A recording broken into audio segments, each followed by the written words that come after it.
So I got on the M15 with one of my corporals.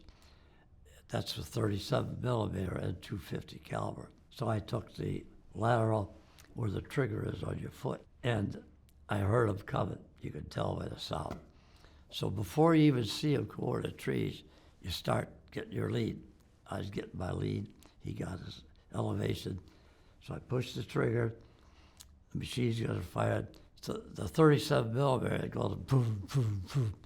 The second round went out, hit in front of one of the pilots, and exploded. I was born in Chicago Heights, Illinois. Tell me what you were doing and how you heard about the news of the Japanese attack on Pearl Harbor. I was in high school when we heard that. Of course, we didn't know where Pearl Harbor was.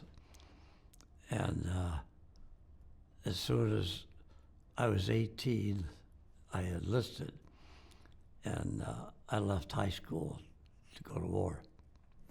And where did you go for training?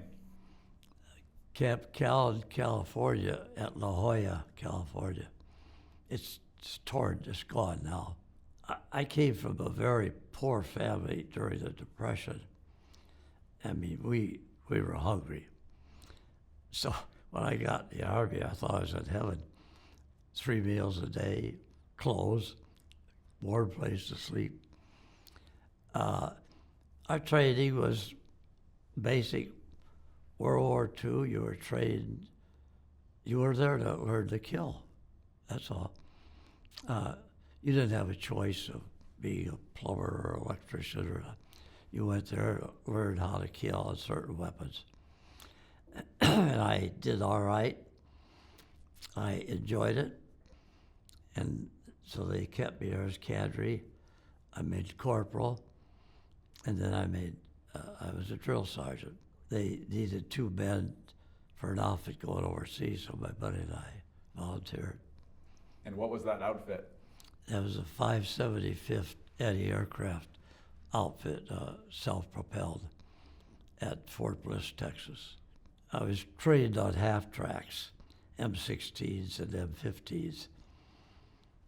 M16 had the 450s on electric turret, and the M16 had 250s and a 37 millimeter on a manual turret.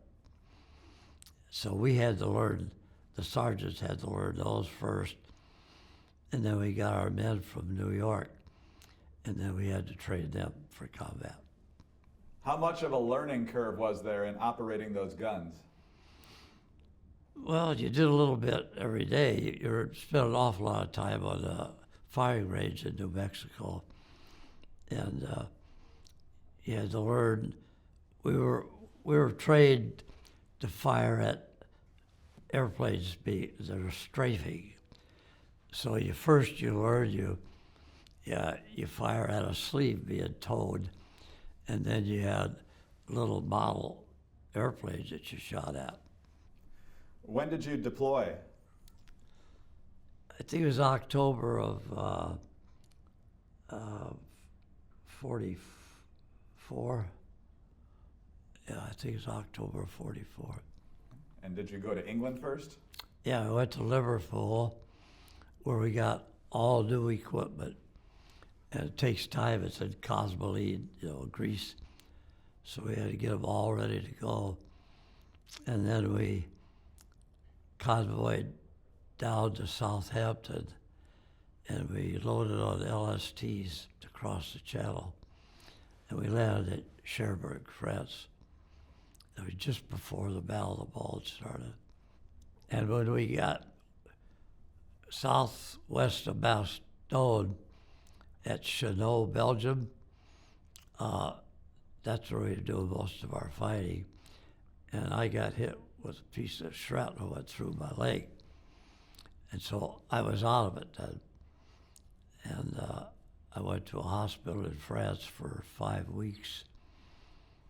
And they were so busy for the Battle of the Bulge that after 5 weeks, I had to leave. My wounds were still bleeding a little on crutches. And I headed toward my outfit. I had to go to a replacement depot for new combat boots. And a major there kept me another week till he stopped the bleeding, and I could hobble without the crutches. So I went right back to my outfit on the front line. While I was in the hospital, two of my men were hit. Corporal Fracassi was hit in the face, but he survived. Corporal Rainsford, he was killed on the spot. So, and you know, even though I trained them in the States, there's something about being out there. I did miss them. You know, I miss them more now.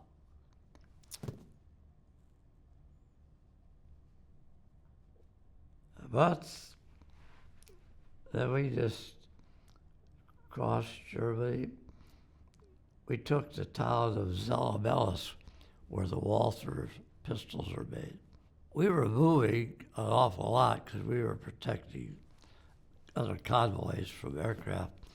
A lot of artillery fire, that's scary stuff. And what I remember too, how when they explode, they make powder streaks in the snow. And they don't go boom. You know, the compression of the air is just a, a powerful thing. And that's scary. I think that was the scariest thing is mortar fire and artillery. Were you getting a lot of incoming fire? Oh, yeah.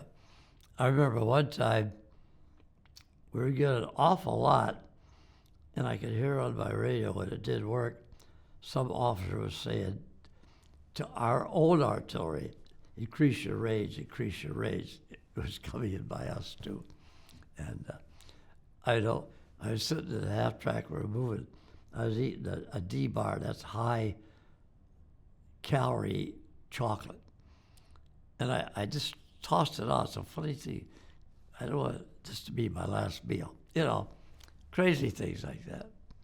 Now, were you operating the guns or overseeing the guys who were? You know, I had to direct the fire and give the command to fire or not fire.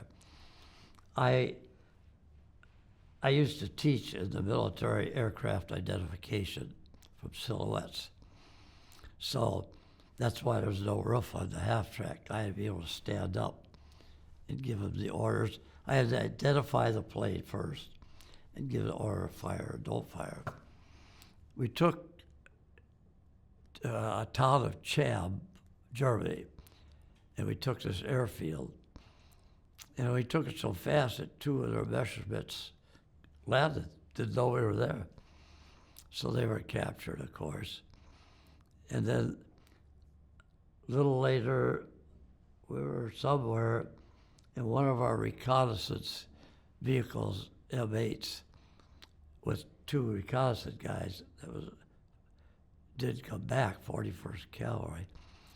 So the captain told me to take a small tank in my half-track, see if we could find them.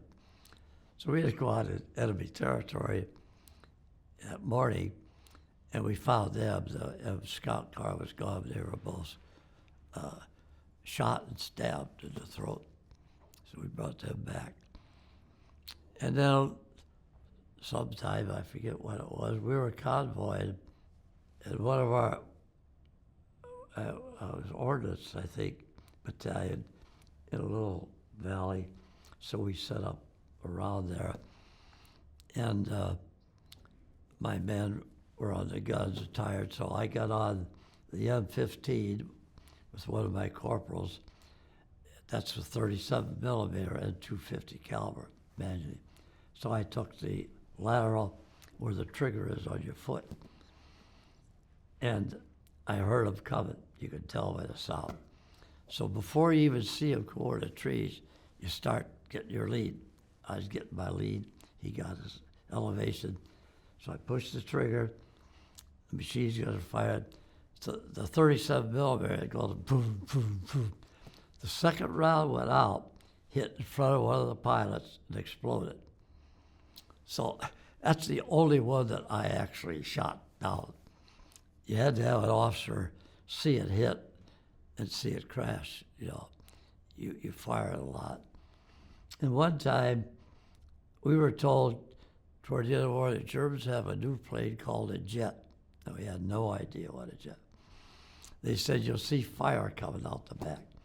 So one night, we were sitting with our guns, of course, all ready to go. And we heard this noise of an airplane. And we saw fire. That's got to be a jet. So we opened up on it. It was a B-17 with an English crew.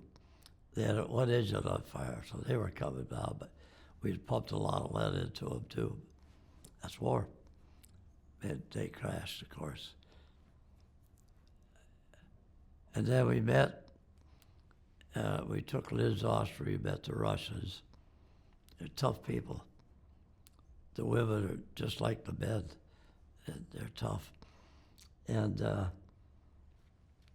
then that's about the same time as when the 41st Cavalry, which is part of our division, they hit Mauthausen first. So I wasn't there the first day. I went AOL from our roadblock with one of my half-tracks to run over and take a look at it, but it was still a mess, you know, people running around, some crying, some happy. And the SS left, and one SS did get out, and the inmates killed him, beat him to death. The SS were terrible people. When they executed our men at Malmedy during the Battle of the Bulge, Patton said, take no more SS alive, so we did. And then after the war ended, a lot of the SS wouldn't surrender. They went down the mountains of Bavaria, causing problems. So my squad, 10 of us, in our half-tracks, a mechanic and a cook, we went down to Bavaria, and we up in the mountains called a place called Valep. There's 3 chalets. Where we stayed for 5 months was Hitler and Himmler's lodge where they had their meetings. So we ate at the table that Hitler ate at for 5 months. And I'd have to take my squad back on foot in the mountains once in a while when we heard there was a problem. And if there was an SS there, after the war, of course, was over, if they surrendered, they had a tattoo on their left arm. We would take them back and put them on a work crew, and if they caused resistance, we'd have to shoot them. Before Mauthausen, were you aware of the Holocaust? Never heard of it. After seeing it, how did that impact your thinking of the war? Well, you wonder how people could be treated that way, you know, starve them to death.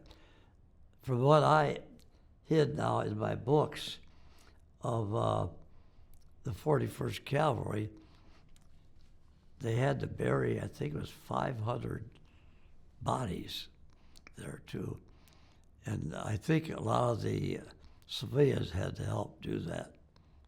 We're now 80 years since the end of World War II. Most people are too young to remember it. You're one of the few eyewitnesses remaining of the Holocaust. What do you want people in this generation and beyond to know about it? Well, know that there are people could do those things just for gain power, and learn that we're all lucky living in this country. And I raised 9 kids on the farm. I worked 3 jobs for 38 years.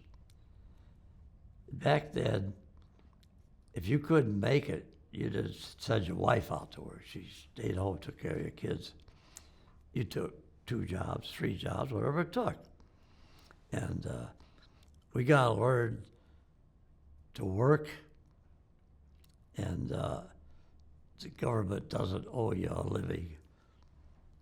You do it yourself.